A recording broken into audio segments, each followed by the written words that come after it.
Aloha. This is Everyday Wellness, and I am Dr. Lisa Kim. Today we're joined by Dr. Kristen Coles, a naturopathic physician, and here she is. Thank you so much for coming on the show. Thank you for having me. Well, could you tell us a little bit about yourself? Yes, I'm a licensed naturopathic doctor. I'm also a licensed acupuncturist. I practice in private practice in a clinic called Steelsmith Natural Health Center. We're located in Waikiki. As a naturopathic doctor, I'm trained as a primary care doctor. We go through a 4-year postgraduate naturopathic medical school training. I did my training up in Seattle at Bastyr University. Right. I also did an additional 2 years of a master's in acupuncture and oriental medicine. Wow. Wonderful. So what are some of the things that you do in your office? As a naturopathic doctor, I work as a primary care doctor for some patients. We do some specialties work that I'll talk about in a minute as well. But the overall goal of what I do in my practice is to promote the philosophies of natural health and natural healing. And we do that by trying to determine underlying cause of illness and disease for the individual in front of us. We use a number of diagnostic tests. We have an extended office visit. Usually your first office visit with us will be at least an hour in length. Wow, great. Exactly. That gives us time to really go into in depth into your past medical history, your current complaints, any previous testing you've had done, and then ample time to discuss and educate about the process your illness might be having in your body, and then go forward. And often we do a lot of specialty testing to gather greater information about specialty hormones, anything that we might want to look at more in depth. And then we do a lot of other specialty work as well in terms of the acupuncture piece. We have a thriving pain management clinic. Great. I run an IV intravenous nutritional therapy clinic. We do a lot of women's health. I'll see pediatrics. We kind of see it all. Right, and you work with another naturopathic physician who's very well known here in Hawaii, Yes. right? Dr. Lori Steelsmith. Yes, yes. Dr. Steelsmith has been practicing for 21 years. Wow. I was lucky enough to come here after graduating to do a residency, actually. So I've completed a 2-year residency, and now I'm working alongside Dr. Steelsmith in her office. Okay, that's fantastic. Well, one of the biggest questions that people, or complaints that people have, is that when they go to a doctor's office, they wait for a long time, but then they only see their doctor for about 2 minutes, and then they don't feel that they were heard. So this is definitely not the case in your office, for sure. It's important that we spend the time to unravel the health history. If you have someone walking through your door, maybe she's 45 years old, she has a history, a 45-year history of health, disease, wherever she is on that spectrum, and there is not enough time in 2 minutes to try to understand, first of all, what are the complaints, do our diagnostics, and give a well-rounded treatment plan. You know, the lucky thing about how we can afford to spend that much time is that we don't have to be under insurance in terms of their demands on you. You know, if you don't see 19 patients in an hour, you don't get paid. We don't have that here in Hawaii. Right now we have limited insurance coverage, but because of that, we are able to spend the necessary time to really transform health for individuals. And therefore, you're not just treating symptoms, but really just exploring, what really started from possibly childhood, all the ailments that they're maybe experiencing at 40 and 50 and later on in their lives. So That said, today we'll be talking about the whole therapeutic uses of whole foods. And then in our next show, we'll be talking about some of the ailments, the common ailments in childhood, and how to go about treating them.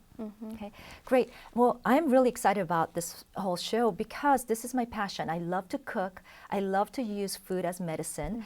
And I like to maybe start off with talking about blood sugar, because that seems to be one of the biggest issues out there. A lot of people, whether they know it or not, they have blood sugar issues. Yes. And I think talking about maybe starting off with what does normal blood sugar levels or blood sugar maybe non-symptomatic symptoms look like. Yeah, and you've touched on a couple really key things there. And one of those key things is that blood sugar changes don't go noticed. They don't become symptomatic until we overtly become diabetic and start having, very concerning symptoms. But there is an entire process leading up to becoming diabetic and having symptoms. And it's very true. A lot of patients come into my office and we run standard labs in addition to our specialty labs. And a standard lab, like a fasting glucose level, a lot of times we'll see that those come back higher than they should. And 4 times out of 5, the patient says, well, no one's ever told me that, because it's still normal, but at 98, where 99 is our cutoff. 98 is still normal, but ideal for fasting blood sugar for my patients. I want to see fasting blood sugar between 80 to 85 if we're talking just about glucose. 1 in 4 Americans are at the point of pre-diabetes. Wow. That's a staggering number. That is. And I will tell you, it rings true. I see it day to day. And often pre-diabetes is brushed off in conventional medicine for many of the patients I see, because it's still just pre-diabetes. And the amazing thing is that there are foods, there are herbs, there are supplements that can really turn that around. Right, and I believe that. So what are some of the foods that may help with the blood sugar, just to help to stabilize? Let's talk about one of the more interesting ones. Okay. Bitter melon. Oh, good. And here in Hawaii, I've found that people are a lot more familiar with bitter melon than in Seattle. It's not as well known. I think it's Goya in Japanese. It's Kugwa in Chinese. It has a lot of different names. It's this interesting melon gourd. It's long and it has these bumps all over it. Some people call it the leprosy melon because it's got these, it looks like it does look like it has a disease, but I promise you it's actually a very, very interesting fruit. And it has a phytonutrient in it called polypeptide P. Polypeptide P is an insulin-like growth factor. Wow, okay. And by eating bitter melon, we can actually get insulin-like effects to help regulate our blood sugar. Great. Now, why do they call it bitter melon? Why is that? It is one of the most bitter fruits or vegetables you will ever taste. It's ranked in terms of the bitter index in the top 1% of bitterness. And if you've tried it yourself, you know what I'm talking about. Now, we can cook it and really make it more palatable. And that's the key here, is using these things in food. And I often think the easiest way to ingest bitter melon is a simple stir fry, actually. Wow, okay. It's like a zucchini squash, and you can slice it, take the seeds out, and saute, stir fry a few of the pieces, and you don't have to eat a bucket load of it. Right.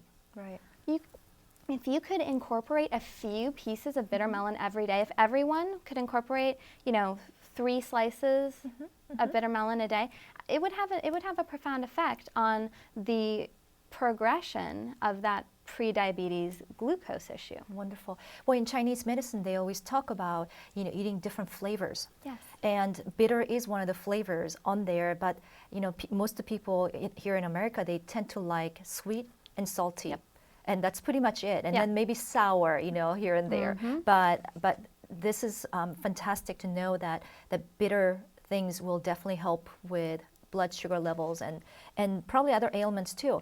And the thing about bitter melon is they actually look like root. They don't look so much like a fruit. They actually look like a root. And I always think anything that looks like a root, it has a lot of medicinal property to them. I know, that does seem to play out. Right, exactly. Yeah. Well, what other foods do you recommend for stabilizing the blood sugar? Another food, and it's more of an herb, is cinnamon. Now, cinnamon has a long history and tradition of many different uses. It is used medicinally, but it's also a major culinary spice. Wow. Right? Right, and exactly. Cinnamon can be incorporated in your day-to-day life in many different ways in your cooking, and it will have an ability to lower blood sugar. Now, the variety of cinnamon, we have several different varieties. The most common one we see in the markets is cinnamon cassia. Now, that's not going to give you as good of the blood sugar control as cinnamon Ceylon, but either one can do. And cinnamon, you know, you can do a gram, you can do up to 6 grams a day. Some people get it capsulated. I liked the water extract variety, and in a few minutes, one of the things we'll be talking about incorporates cinnamon in it, and it is a water extract in a tea form, and we'll get to that later. But cinnamon, you know, I like to add it to your foods if people are doing smoothies in the morning, because often if someone does come in on the pre-diabetic, diabetic track, I'll call it, and we want to turn that track around or get off the tracks entirely, I will often recommend sort of a magic smoothie in the morning to sort of instead of breakfast, and one of those ingredients is adding a lot of adding a lot of cinnamon to that smoothie can really help with blood sugar control.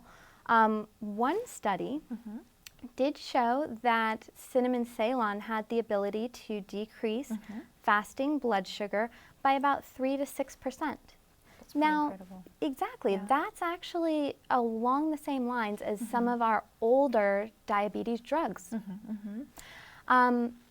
So cinnamon's a great, easy one to incorporate in a lot of different ways in your cooking. Okay, great, great. Well, could you name maybe one more of the different type of another food that could definitely help with the blood sugar? Yeah, garlic.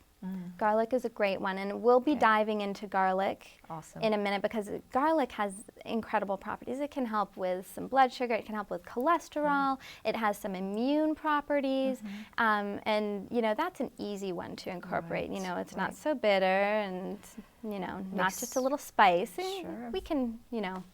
It makes everything taste pretty good too. Yes, right. It does. And having the Korean blood, you know, I love garlic. Yeah. Well, one of the things, now that we have talked about some of the good foods that'll help with blood sugar, I would like to sort of go into some of the sugars that we should stay away from, or sweet things, or, you know, a certain type of foods that we should stay away from. A lot of people do not know this, but the GMO, the beet sugar, is not really a good source of sugar. But it's very confusing when you go out to the market. It says sugar cane sugar, and then there's this just whole different kinds of sugar. So what's and also, you know, there's stevia, there's xylitol, you know, I mean, all these different things. So what would you recommend maybe staying away from? I recommend staying away from any of the artificial processed sweeteners, absolutely. Aspartame, hands down, least favorite. Studies really are not showing good effects of aspartame on our overall health.